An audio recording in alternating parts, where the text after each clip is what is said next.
Good morning. Tuesday, July the 1st, 2025.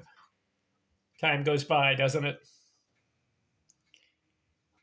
Baseball players from the past. I'm a history nerd, especially baseball history. Why? Well, I have a 4-year degree from the University of California, San Diego. I got a Bachelor of Arts degree in history. So I like world history, political history, geography history, and baseball history. So on my YouTube channel, I decided, hey, let's look at players from the past. And I've been focusing on those players 300 or better career batting average. A lot of guys I've covered about 100 guys so far, just strictly focusing on 300 or better career batting average. A lot of my videos before I started this series, I covered baseball records, baseball accomplishments, baseball matchups, matching up players with each other. And I've looked at biography of players in my YouTube channel. I have about 2,000 videos. But the last 100 videos or so, I'm focusing 300 or better career batting average.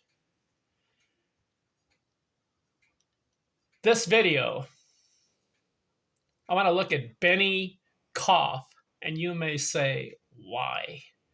Why this guy? Because some of these guys in the past are obscure. Is that the right word? Obscure? They're forgotten. They're not really mentioned in baseball history.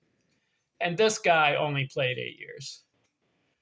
But if you go to career batting average leaders,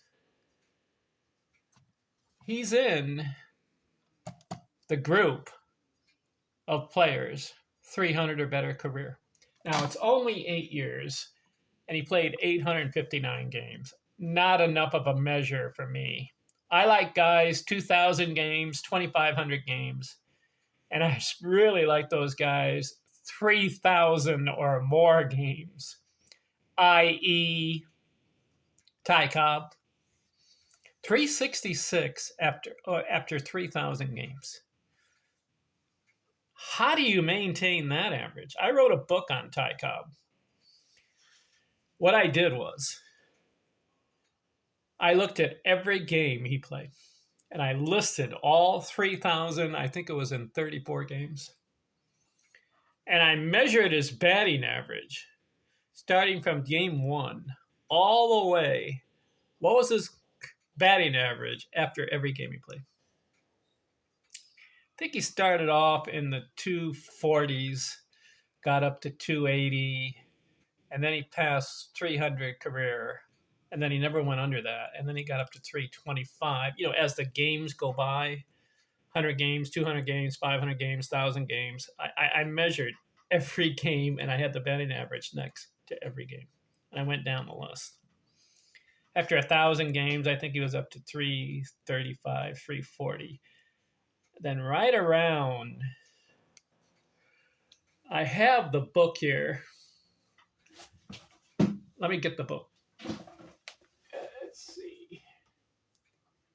Do I have it? Yeah. Here it is. Excuse me. I wrote a book. Ty Cobb. Comprehensive Stats.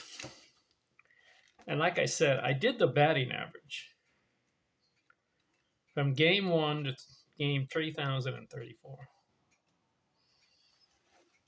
See how I did it? The game and then the batting average. I just kept going and going. So like I said, he was around 250 in 1905. And through about the year 1907, started breaking 300. And then as the years went by, like 1908, he was up to 325 career. This is monitoring his career batting average, game by game by game by game. And then he got up to about 340 in about his fifth year, 1910. He was at 340 career. He kept going and going past 350 in his sixth year.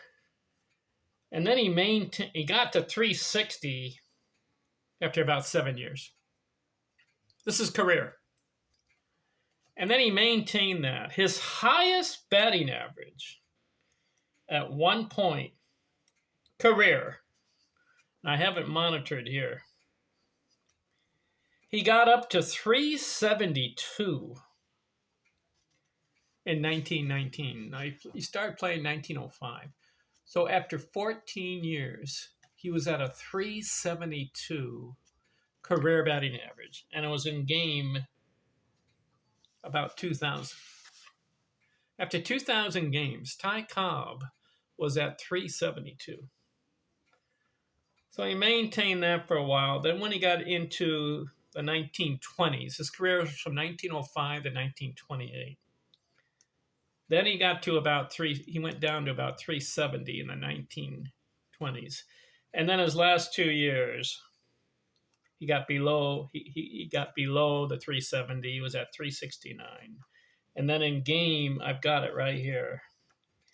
In game 3,034, he finished his career 366.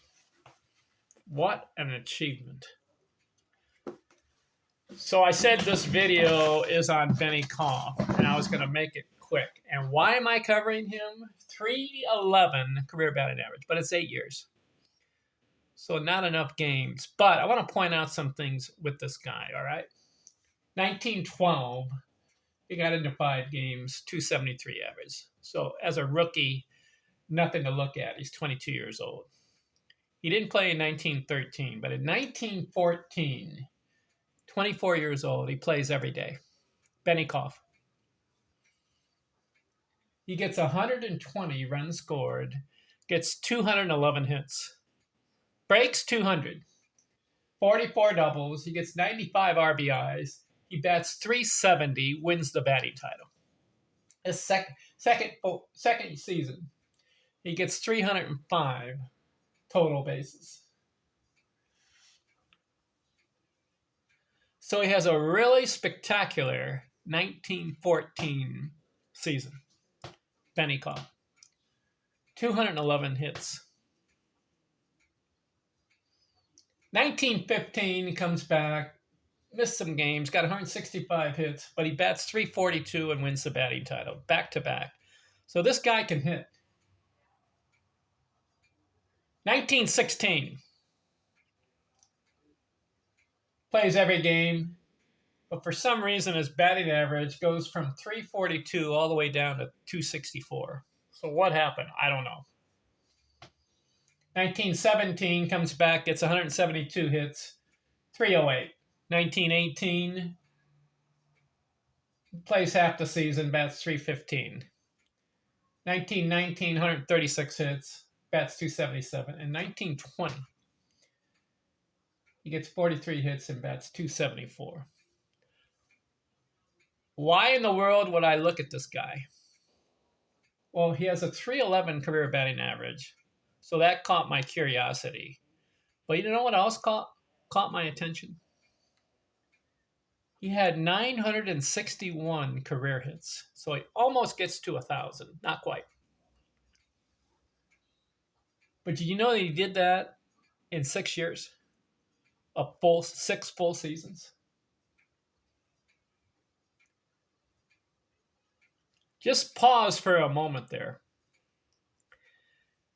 This guy stopped playing at age 30. He's one of those guys that just plays a couple years in the league. But he's a really good hitter, but he decides to retire at age 30 and get into another profession. A lot of players had that attitude in the 1900s. They weren't making enough money in baseball, maybe $2,000 or $3,000 a year. And in other professions, I think they could have done more. So that's why they quit early. He's one of those guys. But what caught my attention was 961 career hits in about 6.5 years. 6 to 6.5 years. So we can surmise that, hey, this guy in 7 full seasons was at about 1,000 hits. So multiply the years. 7 years, 1,000 hits, roughly. 14 years would be 2,000 hits. And if he had played 21 years, that's 3,000 hits. That's the pace this guy was on.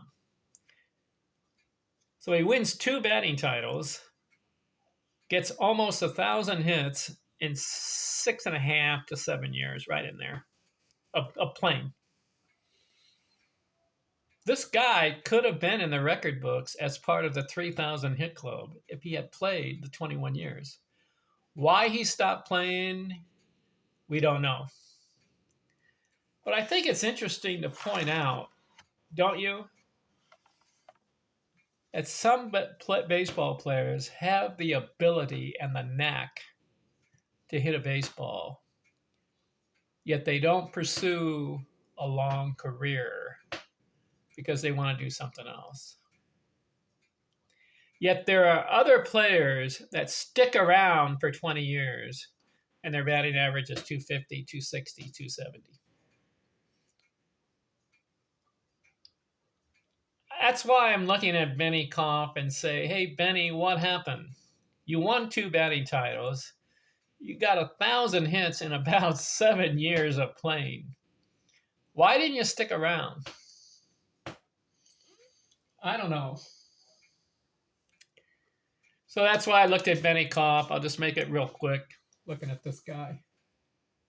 He joins about, I'd say there are about 20 to 30, maybe 40 players in baseball history that could have gotten 3,000 hits and had a high career batting average if they had just played 2,500 games and stuck around for 20 years.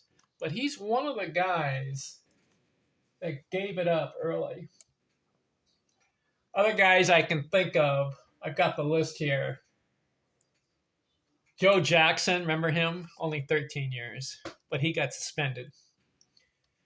Lefty O'Doul only played 11 years. Yet Lefty O'Doul is at 349 career batting average. See, he's another guy. They kind of left early. Joe Jackson, he got suspended. He was at 356. Just imagine, he would have been over 3,000 hits if he had played 20 years.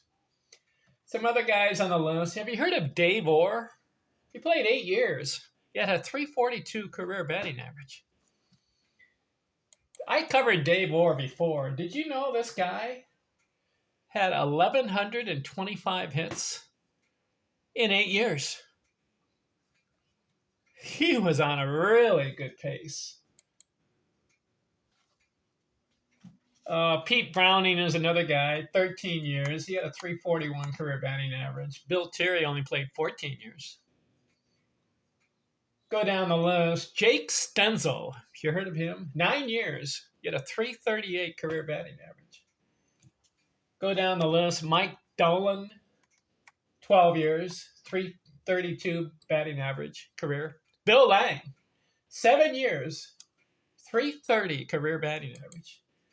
You know what he did? He had 1,000 hits in 8 years. So he's another guy, kind of gave it up early. No. Yeah, Bill Lang. 7 years, excuse me. 1,000 hits, 7 years. Tip O'Neill, 10 years. He was at 326.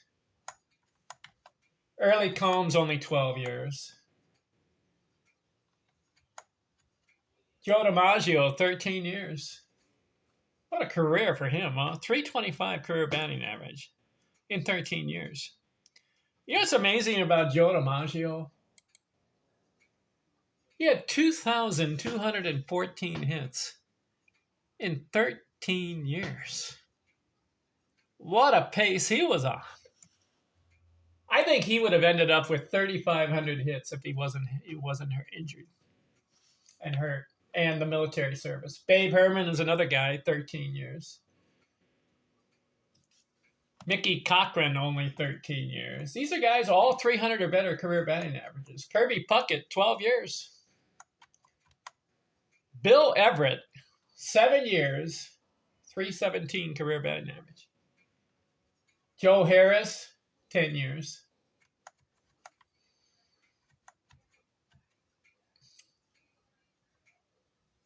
So that's why I got Benny Kauff on the list. 8 years. But in actuality, he didn't play full 8 years. He played about 6.5. And he was close to about 1,000 hits. What's going on with some of these guys? All right, here's another guy. I'm done with Benny Kauff. Here's another guy I want to look at. Johnny Mize. He's in the Baseball Hall of Fame, right? Let's see. I think I've got him here. Johnny Mize. Yep. 15-year career. 312 career batting average. But you know what's good? You know what's interesting about Johnny Mize?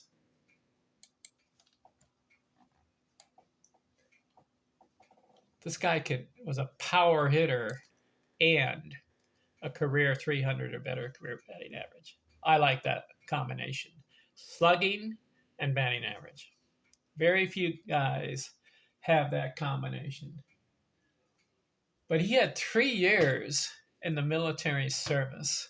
Oh, he was in that part of that group that got caught up in the 1940s, went into the service, and in his prime, missed some time.